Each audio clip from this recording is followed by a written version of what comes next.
Okay, so we will move on. We're still right in time. The next 45 minutes, we will look at some of the consultancy works that have been done in the last 17 months. We have two guests here, Mingo, Heiduk. I don't think you need much more introduction, since you already gave one of the opening remarks, the well-known team leader of the Danish Refugee Council Diaspora program. And then we have Dr. Melissa Phillips, actually directly flying in from Australia, DEMAC consultant, also very experienced humanitarian, but also very resourceful academic, former DRC colleague also. So the two of you, you will present findings, implications from the last 17 months of DEMAC work, of DEMAC study and diaspora, and other consultative processes related to the World Humanitarian Summit. You will take the lead. I will hand over this one to you because I know you also have some slides. Very few. In this one, and then there will, of course, again be the chance to ask questions from the audience when we move closer to lunch. Good. So the floor is yours, Mingo. Thank you. Well, yes, now back to the less formal part. I was told I was formal at my starting presentation. Well, this is the more relaxed part of actually telling you what it is we have been doing in the DEMAC project, which there wasn't space for in the opening session. But I think it's important for us to let you know what this last 16 months have been all about, how we arrived at this point today, and how we arrived at the findings, and also the recommendations, which are the ultimate goal of the DEMAC project. Because what our objectives have been is to, first of all, provide insight into the modalities of diaspora engagement, humanitarian action. Because what we found was that there is an abundance of reports on diaspora engagement in development and in political processes, etc. But there is actually not that much research done on how exactly diaspora does engage in emergency situations. What's the methodology? What's the motivation?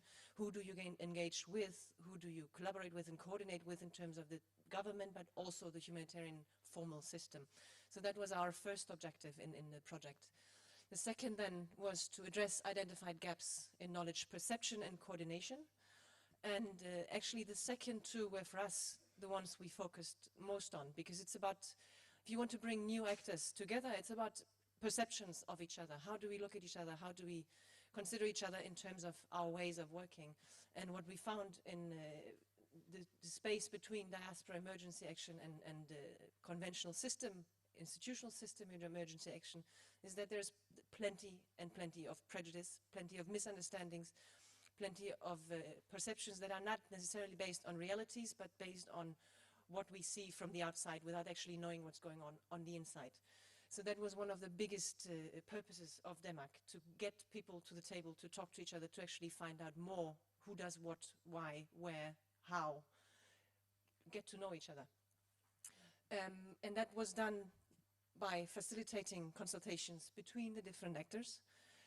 It wasn't easy always, because it's very different actors, very different ways of going about our daily work, but also very different motivations for why it is we do what we're doing. And hosting seminars and workshops for a group of actors that go from a voluntary association investing their own time and money in relatively small-scale projects, to getting actors like IOM and the Danish Refugee Council to come to the same seminar is not easy, because it's a very different group of people. But we actually managed to do so. And the final objective of what it is we're doing is to develop recommendations for improved coordination, because we don't want to just stop here and telling everybody this is how it works. Now we know, but what do we do with it? And DEMAC would like to go beyond that step. So we would like actually to arrive at some very concrete and very hands-on recommendations to the system as well as the diaspora actors. What can each side do to actually facilitate and improve coordination? Because that's what we want. We don't want to just talk, we actually want to engage in collaborative responses that are better for our beneficiaries. And we did that by 4 main activities. The first one was our big research study, which looked into different modes of intervention in the Sierra Leonean, the Syrian and the Somalian case, and was then also qualified further by another research we did on the Somali diaspora engagement in the current drought response. And we produced a report on that, which, I mean, there will be more on this content of our research and the results of it coming from my dear colleague. Then we did all our work consecutively, because what we learned in the research qualified what we did in our community workshops, and that qualified what we did in our advocacy work and so on and so forth. So we then arrived at arranging thematic seminars. We did a row of 3 thematic seminars on different topics. Most of them, I mean, not most of them, all of them related to emergency assistance and different topics around that. We had one on humanitarian principles, volunteerism and coordination, which was talking about humanitarian principles, how it is we relate to them depending on which organization we work for and which area of the world we work for. There is also a large difference between working in man-made disasters or natural disasters in terms of principles and in terms of what they mean when you want to engage with each other, how important they are when you engage with each other. Then we had a second workshop on use of new technologies in social media and humanitarian crises.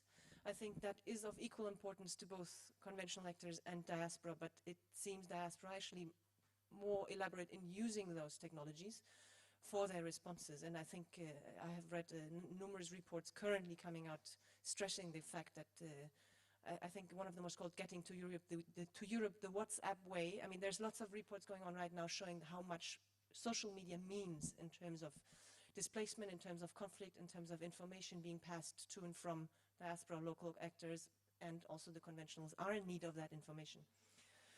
Then we have a third workshop on risk management and access in insecure environments, which also was highly interesting, mainly for the Somali and the Syrian case, but also, of course, I mean, Sierra Leonean, the interesting point is that situations fluctuate. The diaspora will be engaged now in a man-made disaster, then in a natural disaster. It might become a man-made disaster again, and they will activate and deactivate depending on the need of the people they want to serve. Following the thematic seminars for the people that were directly invited by DEMAC to participate, we also wanted to bring that knowledge gained to a broader community of diaspora in the European countries we have been working with. So we also helped the diaspora organizations who took part in our workshops to arrange for community workshops with a broader group of organizations in Denmark, in the UK, in Germany, among the 3 diasporas, to pass on the knowledge, because it doesn't exactly help either that we can work with a very limited number of organizations. It needs to be passed on to a wider circle. We also decided that DEMAC needs to look at both the operational level, but we need the policy level to walk alongside with us. Because the system, yes, can change on the ground, hopefully that's the ultimate goal, but that you need to have the policy level to follow along and to actually structure the system and the policies that it's based on around an improved inclusion. So we also instituted an advisory board, which has been convening 2 times. It will convene the 3rd time tomorrow, made up of policy level employees of different humanitarian organizations, such as you have IOM, Save the Children, we have the UN, OCHA, UNHCR, DRC itself, and then we also have representatives from the 3 diaspora groups that we have been working with. And they discussed the process, the progress of the project, and our findings, validating it in terms of, well, is this relevant to the system? Is this relevant to the level of policy making that we need to actually support the process? So that has been extremely helpful, and I'd like to say thank you to all the participants in those meetings as well.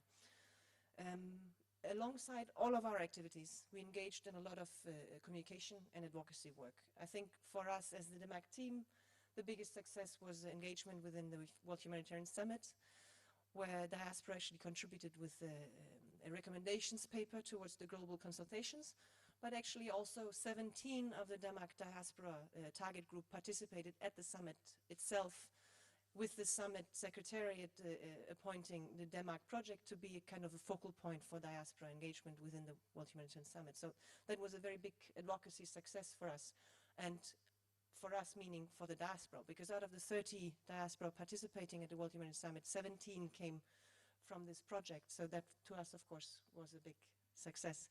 And it was a huge success for the diaspora members who have been returning to us with reports on both the networking they've been doing with each other, but also the networking they did at the summit itself, meeting with a representative of the UN and Somalia on the ground, the humanitarian coordinator there, having different conversations around the work they're doing with each other, among each other.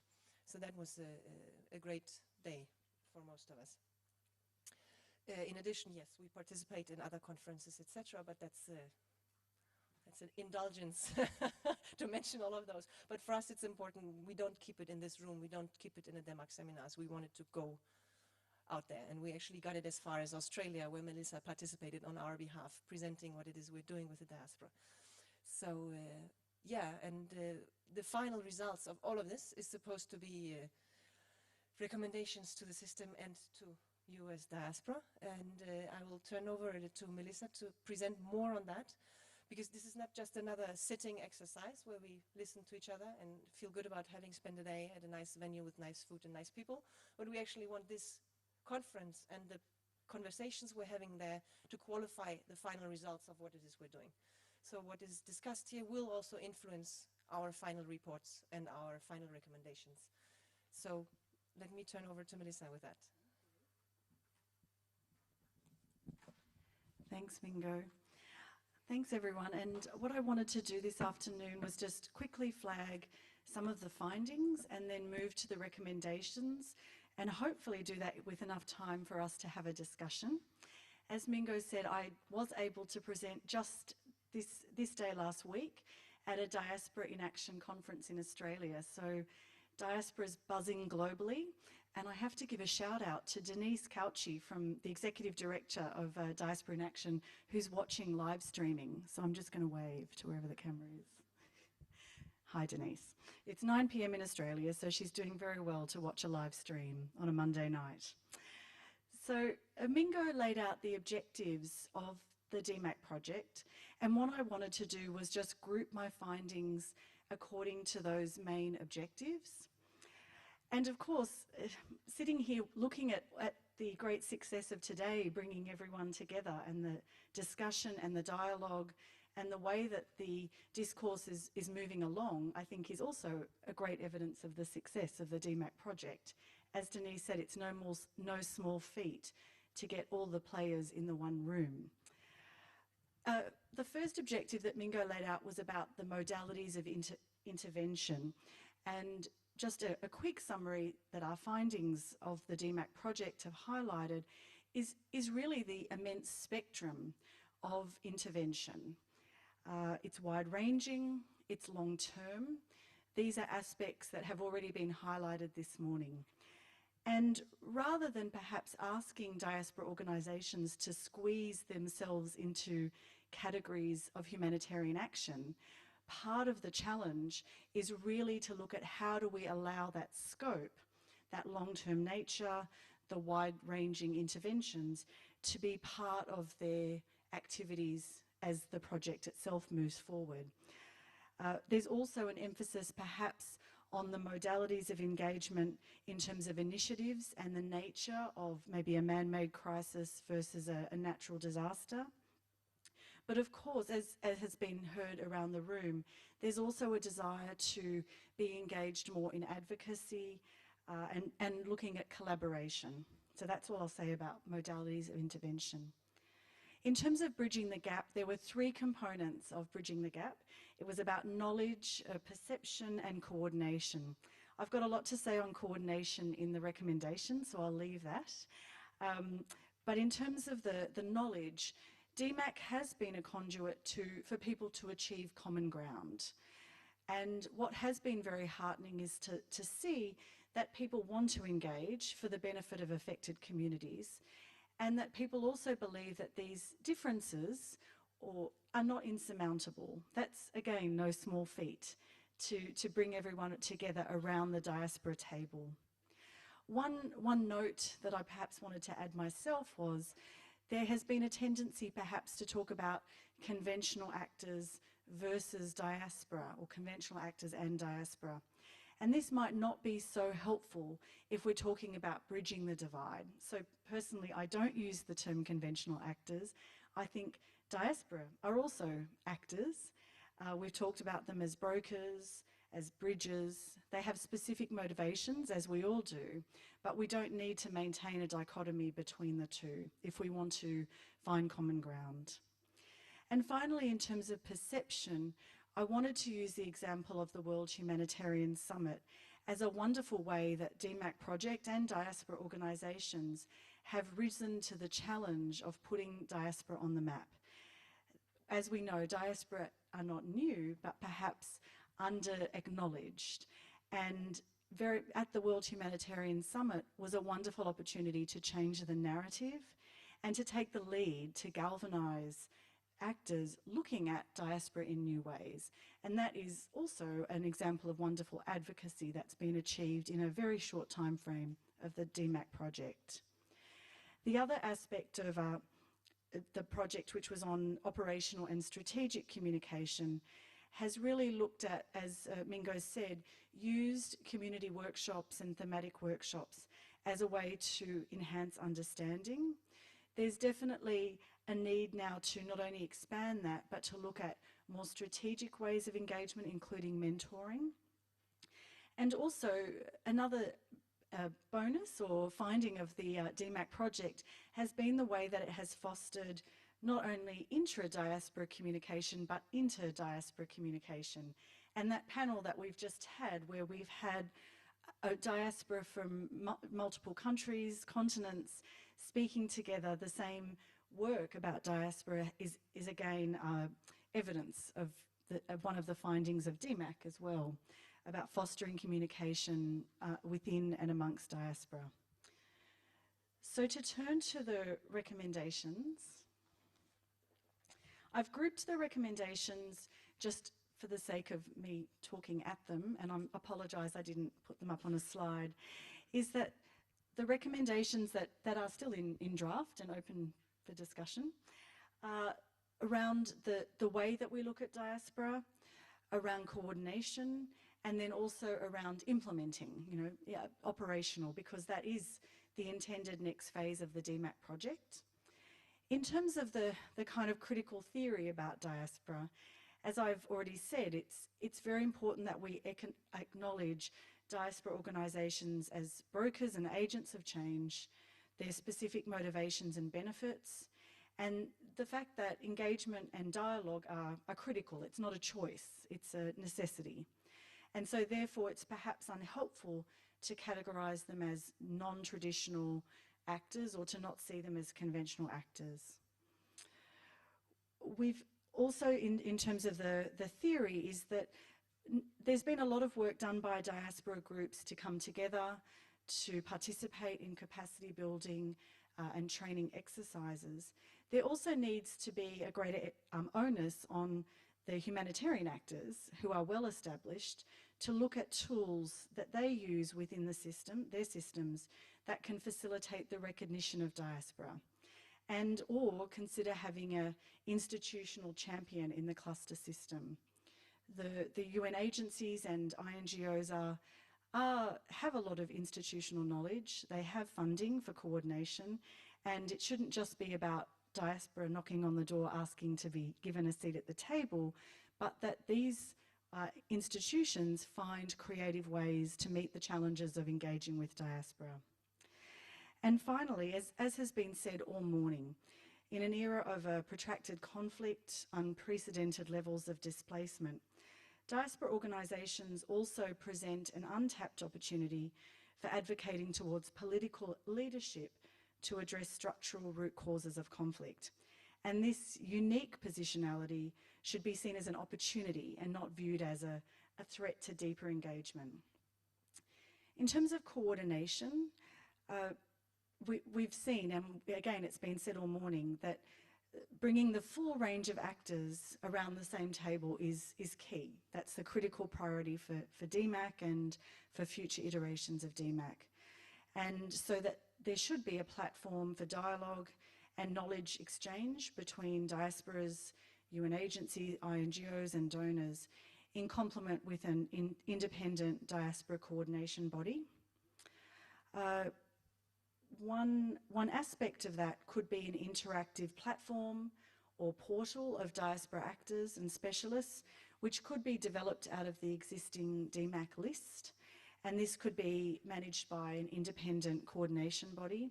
Something that's also come up both this morning and in the findings has been that independent coordination body could also further a research agenda on diaspora work.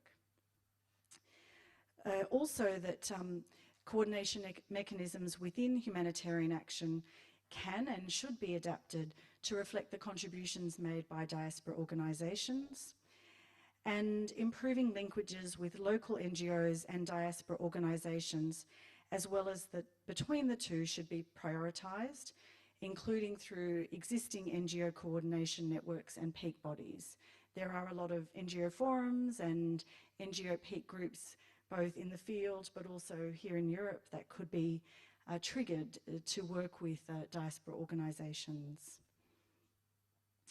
So in terms of theory implementation, some other aspects in addition to coordination, that of course the training and the thematic workshops have been very successful and taken up by diaspora organisations who have a real appetite to do more. Perhaps that future training sessions could also consider a training of trainer and peer-to-peer exchange, so that diasporas can go out and train more members and also train local NGOs. That best practice resource guides be developed on key topics. The DEMAC website is already a great resource of reports and existing tools and a database, but perhaps something else that could be enhanced. And these resource guides could look at diaspora humanitarian initiatives, partnerships, and ways that diasporas partner with local NGOs. Something also that's come up this morning has also perhaps been a way to capture the dollar value of what diaspora organisations bring. And finally, a very specific implementation recommendation is that donors and INGOs should find ways to make funding applications or partnership opportunities diaspora friendly, or have specific funding calls for diaspora organisations. This already exists in many contexts for local NGOs, and there's, I see no reason why a similar initiative cannot be rolled out for diaspora organisations. I will end there because hopefully that means we've got time for questions. Well done. Let's give them a hand. Thank you, Mingo, and thank you, Melissa. There was a lot to go at here. A lot of very workable recommendations. So, time for discussion. Questions, comments? Yes, let's start over here. Hi. Thank you for this very good presentation and very good recommendations. My name is Joseph Say, the director of the Center for Collective Learning and Action based in the Netherlands. And happy to be here, and really thank you a lot for this courageous initiative.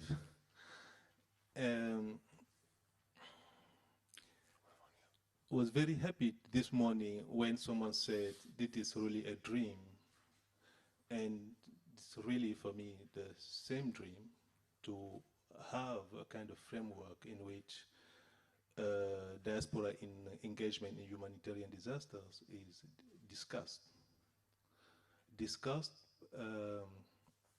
Plans are made, and follow-up are explored. A dream because when disasters happen, based on what I observe in the Netherlands, just at that moment, then institutions, organizations are going and look at where are diaspora coming from those countries. This happened with what happened in Somalia. This happened in what happened with the Ebola outbreak. What we did in the Netherlands is that during the Ebola outbreak, we organized ourselves.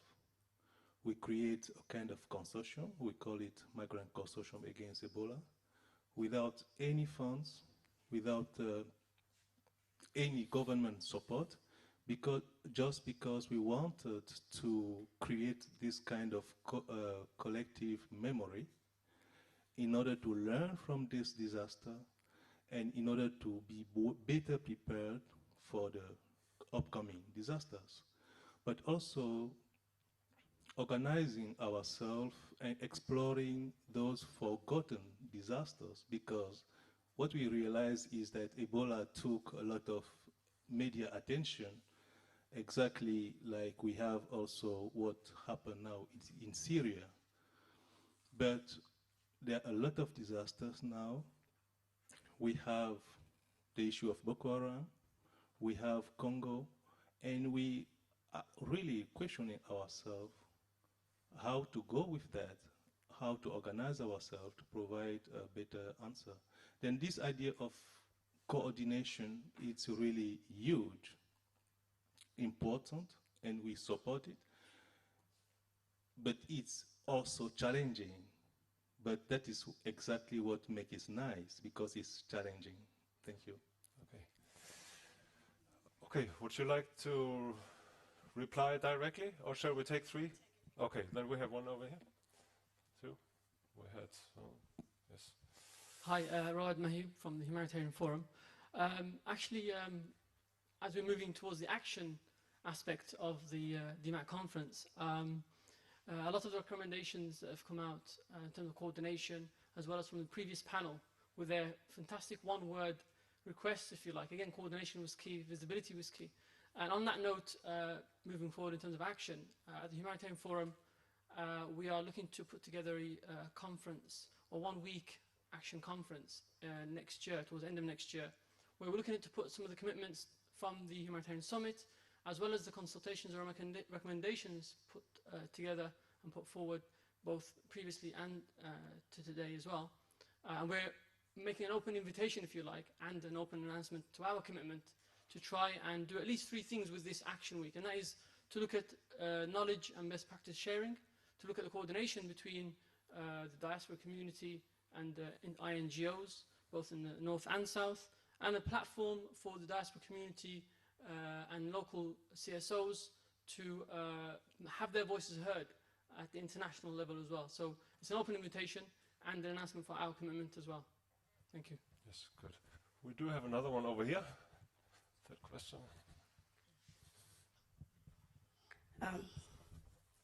Good afternoon, everyone. My name is Trudy Morgan. I am UK-based, now living in Sierra Leone, working in Sierra Leone.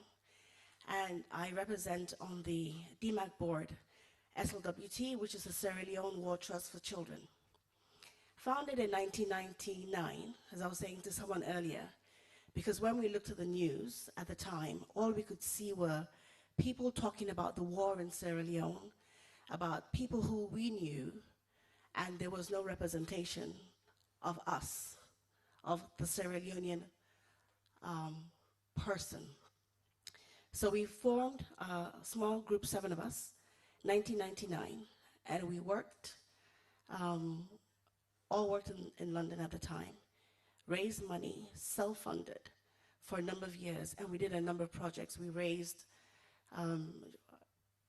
close to 1.2 million at the time over a number, I think the first 5 years, by doing small community projects, fun runs, jazz nights, a number of different events. So totally self-funded. Fast forward to 2014, again, the Ebola crisis. And one of the things that I think we're very conscious of is the fact that when you talk about a war, generally, you think of guns, you know where it's coming from, there's a killer, somebody out there after you. You kind of know if the guns are coming from there, you run that way, you don't run towards it. Of course, with the Ebola crisis, it was totally different. It was a silent killer. You never knew who had it until it was too late, so in some cases, although we got to understand it better as time moved on. Our response has been consistent right throughout, because after we started off after the war, we worked all the way through. One of the things that we have not had, and it's been difficult for us, is the support of the international community, of the international donors. There could be several reasons for that. After the war, when things got quiet, we kind of fell off the scale, so money was diverted elsewhere fully understand. But the need is still there, and it continues to be there.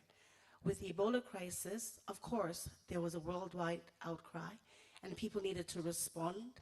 And one of the things that we were able to do was, as SLWT, in partnership with some of the people here, is to remove the fear factor. And the removal of that veil allowed us to allow the UK government, I think some people understand what I'm talking about here, to now go into Sierra Leone and start to do work. The challenge some of us have in conversations like this is that being totally self-funded and not having the backing of the international community at all times, or international donors for whatever reason, it makes our work that much more difficult. We know where the needs are, so we're specific in the areas that we want to do, we want to work in. We have been very determined not to stray, because it's very easy for us, being so small, only 7, to now think, okay, well, there's money with comic relief, there's money with so-and-so, well, let's go where the money is. I think the most important thing I'd like to say is that the diaspora and in our organization, one of the things that I think we did and where we added value was being, as part of the first responders, we're able to remove the fear. There's a fear factor which was associated with Ebola. We went in there, we did things that were, some might say a little bit challenging, some might say a little bit stupid, but at the end of the day, going in, being the first people responding makes a big difference. People in Sierra Leone understood that they were not alone, and that's part of what we do. Good. Okay, thanks. I think we need to give the panel the chance to reply now, and I have already 3 more people on the list. So. Mingo and Melissa?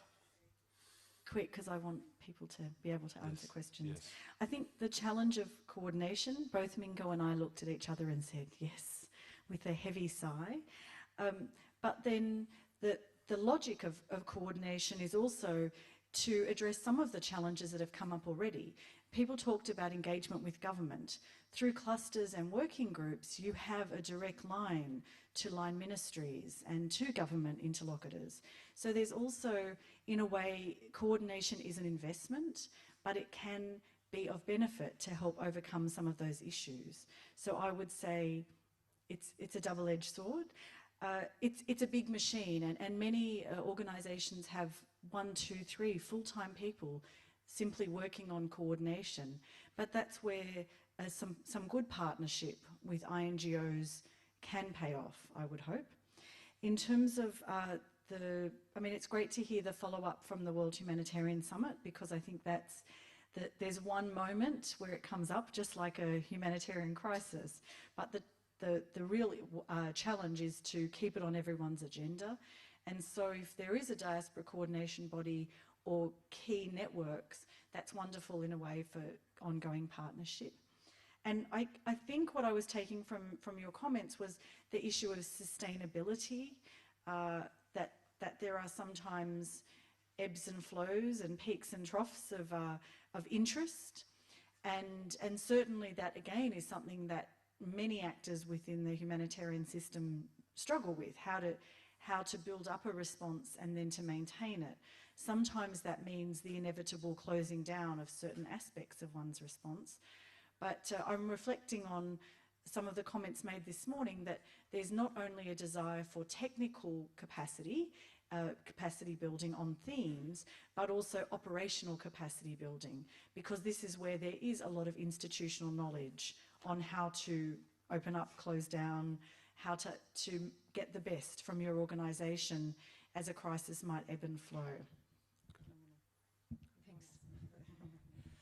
Yeah, mainly on the coordination part. I think what for us has been one of the biggest challenge we found is that diaspora organizations and diaspora responses, as you say, ebb and flow in times of crises. And you find countries in crises where there has been no active diaspora per se before, but it will then activate in a time of crisis, because diaspora organizations are rarely mandated like professional humanitarian organizations based on on a technical capacity or a certain cluster or sector of work we're engaging in. They're based on the needs they find on the ground in their countries of origin. So you might have organizations that get born and grow in a crisis, but they will disintegrate after the crisis. And once you then maybe re-enter into another crisis 10 years later, how do you then get back in touch with that network of organizations? They're not going to be the same people anymore, not the same organizations anymore. So it's a very fluid picture in terms of who to actually get in touch with. One of the questions we meet a lot amongst the conventional actors is, if I want to talk to diaspora, who do I talk to? Because it's a broad picture. So I think in terms of coordination, we need that independent coordination body that is available to both diaspora that want to activate or want to engage, but also to the conventional system that actually sees the value of saying, well, we do have a crisis here, we do have a forgotten crisis as well, but it's a very interesting point. What do we do with the forgotten crisis where diaspora is currently working, but nobody talks about neither the country nor the diaspora? So, but having a place to go for both sides and getting in touch with the system is a two-way street. Yes, you need diaspora coordinating with other partners, with actors that have access to the system, but the system also needs to make access for the diaspora, which is one of the points for us in the future phase of the project to become more operational and maybe start piloting and embedding staff in the existing coordination systems to take the diaspora to the tables. That was a very long comment. That was the chicken and egg thing. You pass over? Okay, then we have the next comment over here.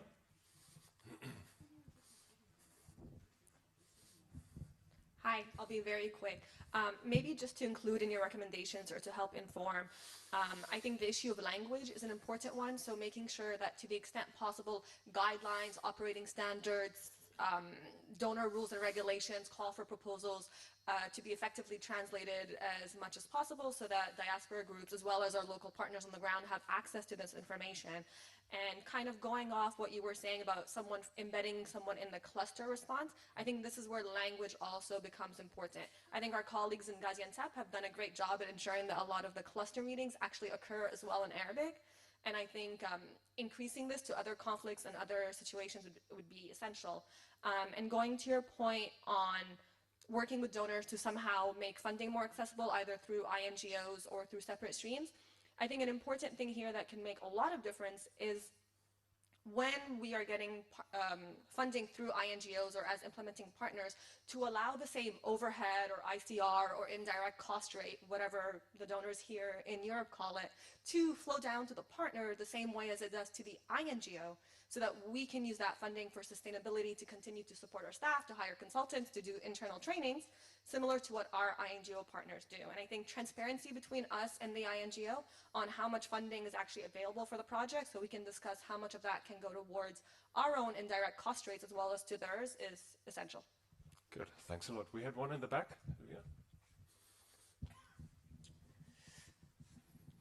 Assalamu alaikum. My name is Tabaho. I'm a member of the advisory DEMAC board for start with projects in its beginning.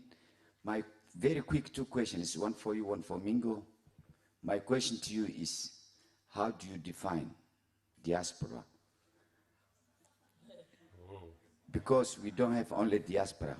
We found now, in my experience, we have also diaspora JR, diaspora junior. So you have to include into your study, which is those who have a blue and gray passports. And we have diaspora who has red passports. So how you define, and all of them, we need them because they have their own source and we contribute. That's number one. Number two, Mingo, are you planning inter-visit as a DEMAC, DRC planning inter-visit between diaspora? For example, I just been with Fatih for 5 days in Sierra Leone, and Kipi project and Maimuna project, they changed our life. I donated my own house, the only house we had in Mogadishu, to 99 orphans. And she did it because of Kibi project when I went there. So I think people will learn from each other. And I want to go to Syria, other diaspora to go to Syria. And you are welcome to Somalia. We have a bulletproofs for the girls and women. No bulletproofs for the men, because we want really a real diaspora in Somalia. When you go there, we want to integrate, and we want you to be there, to not come back. So please, those two quick questions, junior diaspora and the intervisit. Thank you. Okay, thanks. Let's take a third one. You take the definition of diaspora. Or you want to take it on right away? Yeah, we have one more here. I thought of a good answer. Yeah. So you've put me on the spot, really. It's before lunch and everything. I think the thing about diaspora is it's a very fluid definition, and there are lots of academic definitions that you can use. But the other thing is that it's self-identification. You know, we talk about people from different migrant communities. Not everyone wants to belong to a diaspora. What you've hit upon is the fact that there is also generational change within diaspora.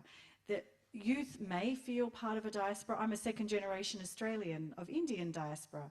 I may not feel that this speaks to my reality of my life. The challenge, I think, for diaspora organisations is to adapt and change, for leadership to reflect the diversity of diaspora. It's not just about age, but also about gender. So I would say that they are very fluid, which is an advantage, but then that means that there needs to be a fluidity in the mindset of diaspora organisations. I agree. Okay. Good. Okay. Okay, we have one more question here. And I think Mingo wants, did you want to address something? Question is, am I going to wait for the next question, or should I answer the existing questions now? I can do both. Let's wait. Thank you. Okay, because of that, I'll be brief. I'm Ali Darami. I'm also a member of the DEMAC Advisory Board. And really, I just wanted to, obviously, I fully support the recommendations and also the findings, and I took part in a lot of the consultation that led to that. And I just wanted to make a couple of points, really. And I think one of the strongest points that I want to make is the fact that in sort of thinking about each other, both diaspora organizations and I'm going to use the word conventional actors. I think we need to realize that we're not homogenous. We're both set up to do with and address different things. And also, we are at different levels of ability and capacity. And I think we shouldn't always assume that all diaspora organizations lack capacity. And as Trudy said, SLWT has been going since 1999. And I think the other point is that sometimes it's not about us complementing the work of the conventional actors. It's actually about them complementing our work, because we're already there, we're already doing it. And I think there needs to be that sort of mutual respect. And finally, if I had to take money on the question that everybody kept asking me when I told them I was coming here, actually 3 very, very short questions that they said we should ask each other. Conventional actors should ask diaspora organizations. And these questions apply to both. 1, what do you want to do? 2nd, what do you want from us? And thirdly, how do we contact you? Simple. Those are the questions that we need to address, everybody kept telling me. And I just wondered whether from that side there might be an answer, and of course this is the challenge for us as diaspora actors as well. Good. Let's take on. You can... I forget. No, I think first of all the lady talking about the language, I think that's, she's not there right now, okay. But she's very right, and she's not just right about translation, she's also right about the certain lingo we're using in the humanitarian system. We use shortenings and abbreviations wherever we go. We're worse than the military in that way. And it's not necessarily understandable if you want to work with actors that are not part of that system already. So there's a lot to be said about language and making an effort to have not just diaspora organizations, but also your beneficiaries understand what it is you're doing, because they should also be able to understand what it is we're engaging in, what our procedures are, and what it is we're talking about. Then Dabajo, inter-visits and peer-to-peer experience exchange. I think the current visits that has been done, you were the first to actually go to Sierra Leone as that was one Syrian representative and Dabajo as a Somali representative, going to Sierra Leone to have a peer-to-peer exchange on what happened, what has DEMAC been doing, and what have the Sierra Leoneans been doing. And yet it has been a big success. And I do definitely think peer-to-peer will be a bigger part of DEMAC too. Also in terms of the training of trainers and having a capacity building that is accessible even though you're not part of DEMAC and even though you're not sitting in the room where we're hosting a training. So we will definitely think along those lines and think along the lines of what you can learn from each other, not just within one group, but between different groups. Then about are they the homogeneous, not being homogeneous, I think you're very right. It's and it's very important that you're not. There's different ways of working, different approaches, different levels of capacity.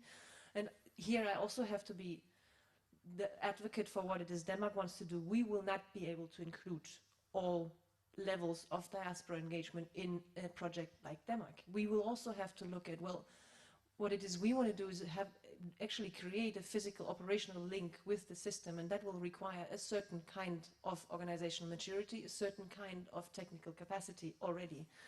So there will have to be different approaches in terms of working with different layers, different levels of diaspora organizations. Some are beyond what DEMAC can do. Some are already participating in cluster meetings, in UN consultations, etc., etc. They are in no need of DEMAC anymore. You also have organizations that are at a place where we will not yet be able to connect them with the system. I mean, you will never get all diaspora engagement participating in a cluster system. That's of nobody's interest, and not the beneficiaries either. That's a too big scope. So we also need to be realistic of that not everybody engaged in humanitarian systems will necessarily be there where they can be part of the structural system. That doesn't mean they don't add value. But just for us to kind of know that there are different approaches, and we need to think about those. Good, thanks a lot. Let's have, time is running. We're actually moving into lunch. So let's have the final comment from the back here. You raised your finger quite a while ago. Thank you very much indeed. My name is Ambara Hashimoor. I'm the chairman of the Somali Women Association in Denmark. And I am originally from Somalia, but I'm living in Denmark and I'm very happy with it. I have the question, I don't have a lot of comment, but I have a very few questions that I wanted to know, and if they clap for me. The first question is, how can we inform the engagement of the diaspora combining with the formal work and the humanitarian institution? And the second one is, which ways of the collaboration assists the establishment of between the institution and the diaspora? Number three is Somalia, the diaspora living outside of Somalia are the ones who support the families in their country. Somali diaspora know the need of the people living in their own countries. This is why the EU, UN, and all the others helping organizations work directly with the Somali diaspora. Remember that the help of the organizations are doing their best to work with the local communities and their NGOs. For some, the diaspora can do much better if there is the aid goes directly to them. Why the aid goes the other two to the organizations? I don't mean that why did they go to the DRC or anybody else, but this is the questions I wanted to ask in my mind. And the example is the Somali woman organization living outside of the country have the close contact with the other women and the girls. They have aware of the gender unqualified Somali, and there are relevant countries. Therefore, why don't they play on the important role of the subjects relating the girls and the women? Why not include them to the decision taking? Thank you. Thank you very much. Quick reply before we go for lunch? There was part of the second question I didn't really understand. I apologize. As far as I understood, your first question was how to support the compliance of diaspora organizations with the requirements that institutional organizations would pose to them, or I'm not quite sure I understood it correctly, but I think you're right on diaspora outside of the country of origin being in touch with the need on the ground. I also think the majority of you are closely linked to local organizations and people who are still on the ground that are even more in touch with their own needs. And I think the conversation can never happen with the diaspora and circumventing the local actors, which is also part of the conversation that has been happening today, that even as diaspora, the need to remain humble is the wrong word, but to also recognize that diaspora's knowledge of what's going on the ground is only fed by people that are actually still on the ground. So I think it's that the synergies happening between diaspora and local partners, the complementarity between those two is a very important point of departure to keep in mind. Why diasporas don't get direct funding, I think it's a truth with modifications. I think there are diaspora organizations that do get direct funding. But if you want to compete for the direct international donor funding, you will compete on the same, as it is currently, on the same level as any other organization, and it requires a lot of track record, capacity in terms of technical, the way you deal with funding, your just the financial track record. I mean, I'm the wrong person to answer why it doesn't go directly to diaspora, but I think some of our political donor representatives have been there already as well. So yeah, yes. I don't think I gave very helpful answers, but it was a bit difficult to hear from you as well. We can continue the discussion over lunch. Yes, okay. we can do that. Let's give them a hand. Well done, Melissa and Heiduk. This was very interesting. So 1 hour lunch upstairs at the ground floor. Enjoy it. 1 hour for networking. 1 hour discussing more diaspora. Please be back at 13:50. 10 minutes to 2.